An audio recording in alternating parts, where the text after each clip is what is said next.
এবং এই সময় দাঁড়িয়ে মহারাজ, মানে যে সময়ের মধ্যে আমরা রয়েছি, চারিদিকে দুর্নীতি, চারিদিকে অবক্ষয়, চারিদিকে বেকারত্ব, না পাওয়া, হতাশা, এগুলো মানুষকে ক্রমশ গ্রাস করছে। সেই জায়গা থেকে দাঁড়িয়ে আমি দেখছি যে আমাদের গীতা পাঠের বিভিন্ন শ্লোক সেখান থেকে মানুষ বুঝে উজ্জীবিত হয়ে বিদেশে পর্যন্ত আলাদা করে এখন গীতা ক্লাস করানো হচ্ছে। সেখানেও গীতার মর্মার্থ নিয়ে তারা আলোচনা করছেন, রিসার্চ করছেন। অথচ আমাদের নিজেদের জায়গায় এখানে আমরা সেইভাবে, অন্তত বিশেষতভাবে বাংলায়, পশ্চিমবঙ্গে তার চর্চাটা যেন হঠাৎ করে কোথাও জোর করে বন্ধ করে দেওয়া হয়েছে বা গতিমুখ ঘুরিয়ে দেওয়া হয়েছে। কি মনে হয় যে সময় এসেছে যে আবারও তার নিজের সংস্কৃতিতে ফিরে যাওয়ার পশ্চিমবঙ্গের মানুষের, এবং গীতাকে উপলব্ধি করতে পারলে কোথাও এই লোভ, লালসা, হতাশা সবকিছুর থেকে মুক্তি পাওয়াটা অনেক সহজ হয়ে দাঁড়াবে? নিশ্চয়ই, গীতাতে এগুলোকে নিয়েই তো চর্চা করা হয়েছে পুঙ্খানুপুঙ্খ করে। অর্জুনের মতন এত বড় একজন, মানে যাকে বলে প্রশ্নকর্তা না থাকলে আজকে গীতা এই জায়গায় আসতো না। যেরাম অর্জুন প্রশ্ন করেছেন, তিলে তিলে প্রশ্নগুলোকে তুলে ধরেছেন। যেমন একটা ছোট্ট উদাহরণ দিচ্ছি, যে ভগবান বলছেন যে ব্রহ্মজ্ঞান লাভের কথা তিনি বলছেন, কিন্তু সেখানে অর্জুন প্রশ্ন করলেন যে মনকে কি করে সংযত করা যায়। সেই জায়গায় অর্জুন দাঁড়িয়ে বলছে যে তুমি তো বললে মনকে সংযত করার কথা, কিন্তু মন এতই চঞ্চল আর যাকে সংযত করা খুব কঠিন। ভগবান সেটা স্বীকার করে নিল। এটাই হচ্ছে ইউনিক ব্যাপার, যে ভগবান কোনো জিনিস চাপিয়ে দেয়নি অর্জুনের প্রতি। তিনি বলে হ্যাঁ তুমি যেটা বলছো অর্জুন, এটা ঠিক কথা, মনকে চঞ্চলতা এর মতন চঞ্চলার বস্তু নেই, কিন্তু তার একটা উপায় আছে। এইখান থেকে গীতার শিক্ষা শুরু, যে অভ্যাস ও বৈরাগ্যাভ্যাম, অভ্যাস এবং বৈরাগ্য থাকলে পরে তাহলে পরে তোমার মন শান্ত হতে পারবে।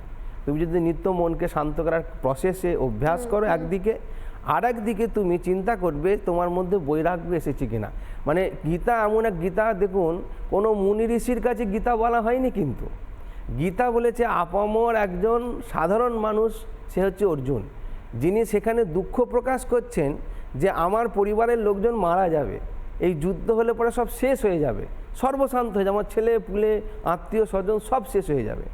এই জায়গায় দাঁড়িয়ে সাধারণ মানুষ নয়, একই সঙ্গে ক্ষমতাবান সাধারণ মানুষ, সাধারণ মানুষ, প্রায় রাজা, দেশ চালানোর ক্ষমতা রাখে, এতটাই ক্ষমতাবান একজন মানুষ, একজন যোদ্ধা, তাকে যেভাবে কোথাও তাকে সেইখানে ভগবান সেখান থেকে তুলছেন, তার এই মানসিক অবসাদ থেকে তাকে ধীরে ধীরে তুলছেন, চারটিখানি কথা নয়। তো সেই জিনিসে যদি প্র্যাকটিক্যালভাবে আমরা খালি শ্লোক, গীতা, মন্ত্র, এই আধ্যাত্মিকতা ওটা ঠাকুর ঘরে থাকে, এই যে গণ্ডি থেকে বেরিয়ে যদি আপনি আমাদের জীবনের চর্চার মধ্যে তাকে যদি একটুখানি তা আমাদের মতন করে বুঝি, আর আমরা দেখব যে কত নতুন নতুন জিনিস আমরা পেতে পারবো। এবং সেই জায়গা থেকে আমার আমি একটা প্রশ্ন করব, নির্গুণানন্দ মহারাজজির সাজেশন বা তার উপদেশ, মনে হয় যারা সত্যি সত্যি রাজনীতি করছেন এই সময় দাঁড়িয়ে, যেখানে প্রত্যেক তাদেরকে প্রশ্নের সম্মুখীন হতে হচ্ছে, সাধারণ মানুষ প্রশ্ন করছে, জবাব দাও, কোথায় গেল দুর্নীতি, টাকা পয়সা, চুরি চামারি, এত হিংসা, লোভ, লালসা, প্রত্যেক মুহূর্তে মহিলাদের সম্মান বিঘ্নিত হচ্ছে, কোথাও কি এই উপদেশ আপনি দেবেন যে সব থেকে আগে বোধহয় গীতার চর্চা শুরু করা উচিত যারা রাজনীতি করছেন তাদের?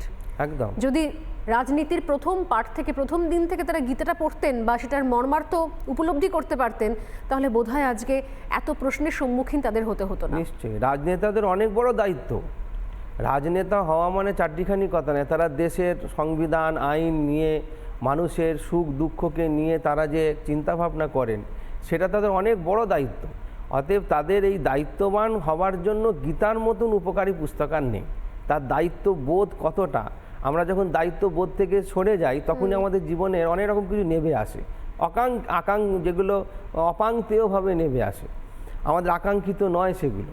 কিন্তু গীতা যদি আমরা চর্চা করি তাহলে পরে কিন্তু আমরা সুখে দুঃখে সমে কৃত্বা লাভা লাভ জয়া জয়, কি পেলাম কি হারালাম এই চিন্তা না করে যদি আমরা কর্তব্য কর্মে নিষ্ঠার সঙ্গে থাকতে পারি, তাহলে পরে আমরা নিশ্চয়ই আমাদের যাকে বলে উন্নত সমাজ থেকে, উন্নত দেশ থেকে, উন্নত রাষ্ট্র থেকে একটা সুন্দর বিশ্ব আমরা নির্মাণ করতে পারবো। তাহলে যে কোনো দল, মত, রং নির্বিশেষে প্রত্যেক দলেরই নেতা, মন্ত্রী, সাংসদ, বিধায়ক প্রত্যেককেই উপদেশ দিচ্ছেন তাহলে গীতা একদম। পাঠ শুরু করার জন্য। শুধু আমি উপদেশ দিচ্ছি না, এটা ভগবান শ্রীকৃষ্ণের উপদেশ।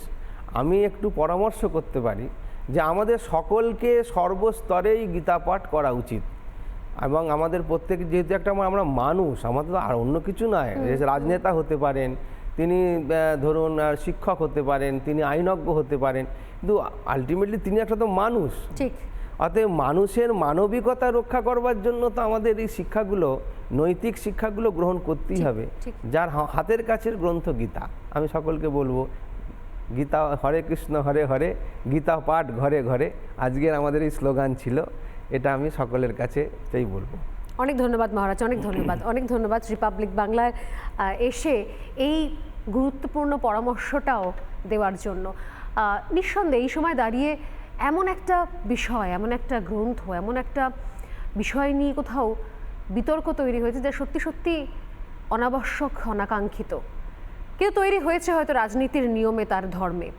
ঠিক এই ধর্মও রয়েছে গীতা পাঠের মাধ্যমে, গীতার প্রত্যেকটা শব্দ বন্ধ, প্রত্যেকটা শ্লোকের মাধ্যমে এই উপলব্ধিগুলো নিয়ে আসার এবং আরও সুস্থ সচেতন একটা সমাজ, একটা রাজ্য, একটা রাষ্ট্র গড়ে তোলার। এই জায়গা থেকে আজকের জানতে চাই বাংলা শেষ করলাম। নমস্কার। अथ प्रथमोऽध्यायः